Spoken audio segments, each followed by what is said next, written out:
চট্টগ্রামের ছোট্ট জোবরা গ্রাম, যেখানে শুরু হয়েছিল এক সাধারণ ছেলের অসাধারণ পথ চলা। ছোটবেলা থেকেই সাম্য ও দারিদ্র্য বিমোচনের স্বপ্ন নিয়ে বড় হয়েছেন তিনি। সেই গ্রামের মাটিতে দাঁড়িয়ে নিজের মেধা আর অদম্য ইচ্ছাশক্তি দিয়ে তিনি আজ হয়েছেন বিশ্বনন্দিত নোবেলজয়ী ডক্টর মোহাম্মদ ইউনূস।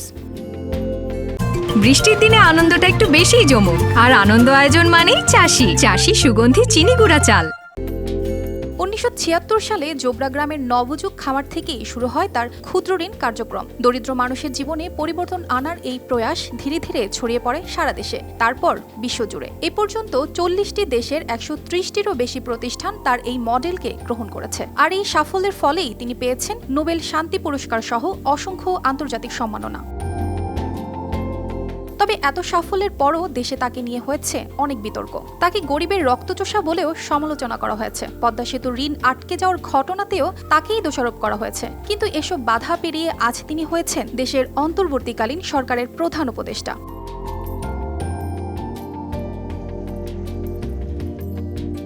এখন দেশের 27টি মন্ত্রণালয়ের দায়িত্ব পালন করছেন ডক্টর ইউনূস। তার নেতৃত্বে দেশ এগিয়ে যাচ্ছে নতুন এক দিগন্তের দিকে। এমনকি তার প্রতিষ্ঠিত গ্রামীণ ব্যাংক ও অন্যান্য প্রতিষ্ঠান এখনও বিশ্বের দরিদ্র মানুষের জন্য কাজ করে যাচ্ছে। তার উদ্যোগে স্থাপিত ইউনূস সোশ্যাল বিজনেস সেন্টার সারা বিশ্বের 160টি বিশ্ববিদ্যালয়ে প্রতিষ্ঠিত হয়েছে, যেখানে গবেষণা করা হচ্ছে তার কাজের উপর।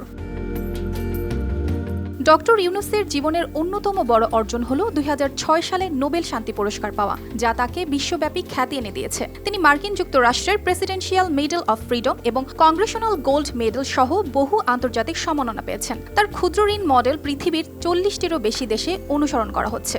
বিশ্বের 80টিরও বেশি বিশ্ববিদ্যালয় এবং কলেজে তার নামে ইউনূস সোশ্যাল বিজনেস সেন্টার প্রতিষ্ঠিত হয়েছে। ডক্টর ইউনূসের অসাধারণ সাফল্য এবং নেতৃত্বের গুণাবলী তাকে নিয়ে এসেছে আন্তর্জাতিক পর্যায়ে। 2023 সালে তিনি রাশিয়ার ফিনান্সিয়াল ইউনিভার্সিটির আন্তর্জাতিক উপদেষ্টা বোর্ডের চেয়ারম্যান হওয়ার আমন্ত্রণ পেয়েছেন।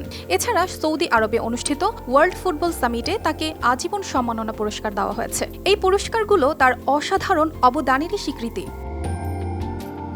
সারা দেশের মানুষ আজ তাকিয়ে আছে সেই গ্রামীণ জনপদের ছেলেটির দিকে, যিনি আজ দেশের নেতৃত্ব দিচ্ছেন। অন্তর্বর্তীকালীন সরকারের উপদেষ্টা হিসেবে তার দায়িত্ব গ্রহণ দেশের জন্য এক নতুন আশার আলো। দেশের মানুষ বিশ্বাস করে তার নেতৃত্বেই দেশ পাবে নতুন দিক নির্দেশনা।